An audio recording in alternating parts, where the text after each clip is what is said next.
Okay, well, let's talk about the type tool in this video. We briefly introduced the type tool in the last session in those videos, but what I want to show you, which is really powerful in InDesign, is linking text boxes. And now Illustrator is now doing this in Photoshop. I believe in CS4 can do it as well. I know in CS5 it can. So this used to be really unique to InDesign, but now it's such a useful tool that it's used in all the rest of the programs in the suite. So I'm going to draw a couple text boxes out. First, what I'm going to do actually is draw one big text box, because what I want is a bunch of text, and I'm going to just use that filler text that I showed you how to get to last time. So I'm going to go up to Type, Insert, Fill with Placeholder Text, and it's going to fill with Lorem Ipsum or Latin, and it's going to be a bunch of text, and that's what I want, because I want to shrink this down and actually have multiple text frames.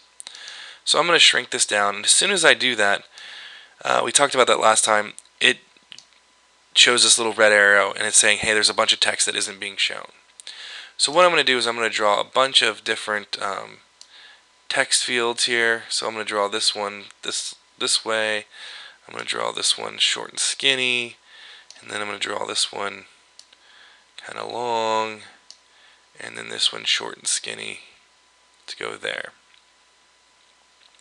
Okay, since these are all text frames, really this can work with any frame, because InDesign CS4 is really smart now.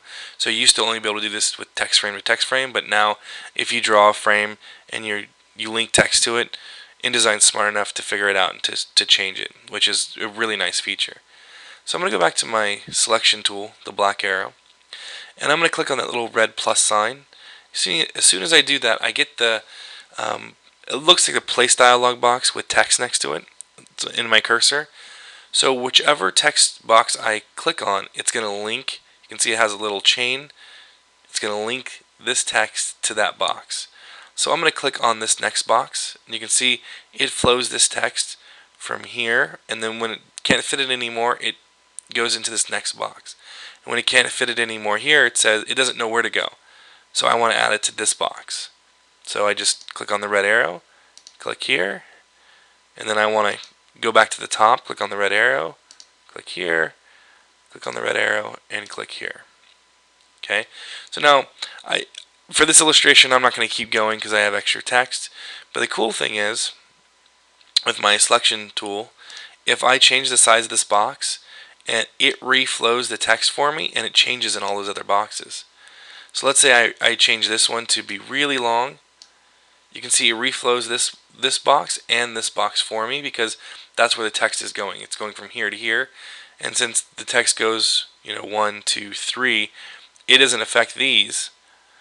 It only affects what's that box and below it. So if I were to affect the first box in the chain, it would affect all the boxes below it. So when I move this one around and add lines to this one, it affects and changes all the other ones. Now this is really, really handy.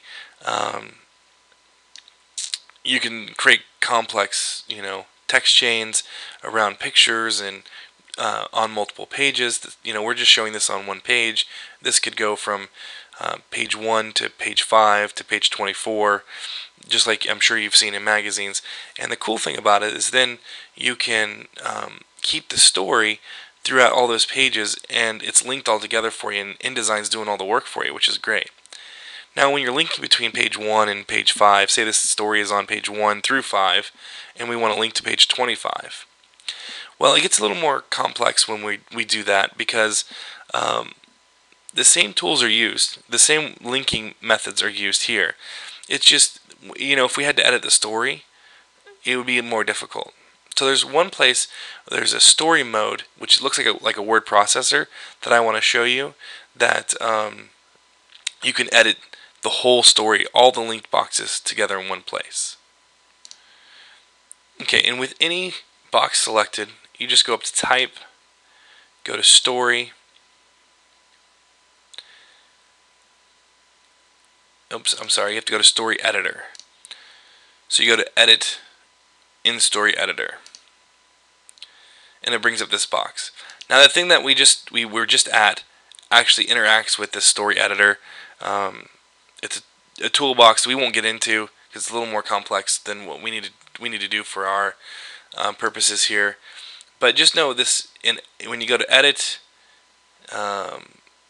in story, now it says in layout because I have story. But if you go to edit in story, it gives you this in more of a Word Perfect or Microsoft Word looking document.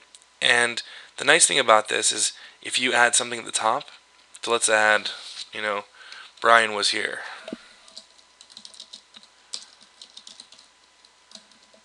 You can see as I'm typing in the story editor, it's also putting that text here for me. So let's say, for some reason somebody says this whole paragraph has to come out. As soon as I delete it there, it deletes it in my text boxes and it automatically reflows the text for me. So this gets, if you get an approved text and you just copy and paste it in here and then, work on your layout, that makes it super easy, especially if this is going between, going from page 5 to page 25, you can make sure you don't miss something. So it's super powerful. So that's linking text boxes, linking actually text anywhere, and the story editor.